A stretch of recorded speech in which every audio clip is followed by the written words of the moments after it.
right.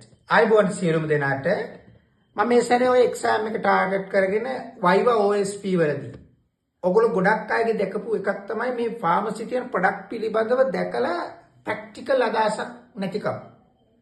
මොකද හැමෝම කියන විදිහට මේ ලෙක්චර් නෝට් එකතු කරන්න යනවා මොඩර්න් ෆාමසි කියලා හිතාගෙන ඉන්න විදිහට ඔන්න ඔය දේ කරන්න යනවා හැමෝම.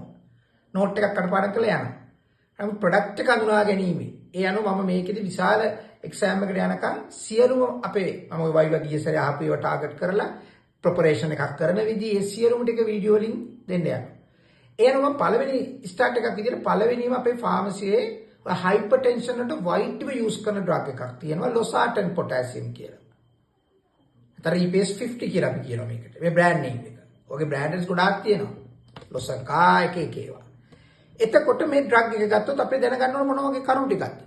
සරලවම මේ ලොසාටන් පොටෑසියම් කියන ඩ්‍රග් එකක් වගේ දැනගත්තොත් පළවෙනි දැනගන්න මේකේ ඩ්‍රග් ගෲප් එක මොකක්ද? ඇන්ජියෝටෙන්සින් කන්වර්ටර් රෙසිප්ටර් බ්ලොකර් එකක්. රෙසිප්ටර් එක බ්ලොක් කරනවා. ඒ බ්ලොක් කිරීම තුලින් තමයි මේ හයිපර්ටෙන්ෂන් වලස් ඇඩ්වාන්ටේජ් එක ගන්න. තව විස්තර මෝඩ් ඔෆ් ඇක්ෂන් තියෙනවා මම මේ තියරි ක්ලාස් වලදී කතා කරනවා. මොකද මෙහා ප්‍රධාන වශයෙන් කරන සෝඩියම් බෝඩ් රිටෙන්ෂන් එක සහ වාසෝ කන්ස්ට්‍රික්ට් වීම බලක්තුණු ලබනවා. මොකද මේකදී වෙනවා ඇන්ජියෝටෙන්සින් 1 2 කියන කතාව 2 කරන ක්‍රියාවලිය දෙක නවත්වනවා. මෙහා ඒක රෙසිප්ටර් එක බ්ලොක් කරලා. අපි බලමු. ඉතින් ওই ගෲප් එකේ ආයෙ අපි කොහොමද දැනගන්නේ? ওই ගෲප් එකේම තමයි ඊළඟට එකට තියෙන ඇන්ජියෝටෙන්සින් කන්වර්ෂන් එන්සයිම් ඉන්හිබිටර්ස්. කැප්ට්‍රොපිල්, ඉනරොපිල්, ලිසනොපිල්. ඔය ගෲප් එක ගන්නකොට දැකපු සයිඩ් ඉෆෙක්ට් එක තමයි ට්‍රයිකෝෆ් එක. අනේ ට්‍රයිකෝෆ් එක නැති වෙන ඊළඟ ගෲප් එක ඇන්ජියෝටෙන්සින් කන්වර්ෂන් රෙසිප්ටර් බ්ලොකර්ස්. සරලොසාටන් පොටෑසියම්, ටෙල්මිසාටන්, වැල්සාටන් ගොඩක් තිබ්බා.